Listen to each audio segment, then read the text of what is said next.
জয় বড় মায়ের জয় বলে আজকে ব্লগটি শুরু করছি। তো অনেক বাধা বিপত্তি কাটিয়ে আজকে বড় মায়ের কাছে পুজো দিতে যাচ্ছি। আমি, আমার মা, আমার ভাই, আমার বড়দি।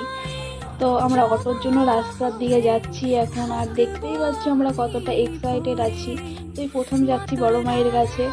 তো রাস্তায় আসার সাথে সাথেই আমরা অটো পেয়ে গেছি, অটোতে উঠেও পড়লাম। তারপরে স্টেশনে এসে 4টে টিকিট কেটে নিলাম।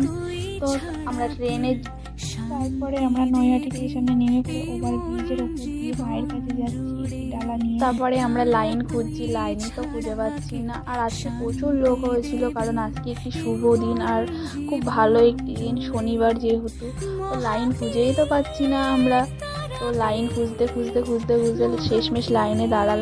আমার মা আমাকে খুঁজে পাচ্ছে না, আমি আমার মাকে খুঁজে পাচ্ছি না। তারপরে দেখতে দেখতে বিকেল হয়ে গেল।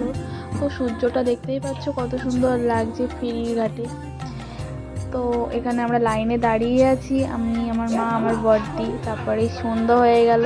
সকাল 11টায় গেছি আর রাত 7টার সময় পুজো দিতে পেরেছি আমরা, মানে এত পরিমাণে লাইন।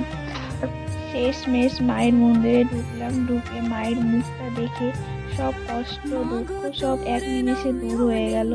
তারপর ফোনে বেশি চার্জ ছিল না বলে বেশি ক্লিপ নিতে পারিনি। তো দেখতেই পাচ্ছ মন্দিরের ভিতরে কত ভিডিওটা যদি ভালো লাগে তাহলে লাইক, কমেন্ট এবং সাবস্ক্রাইব করে দেবেন।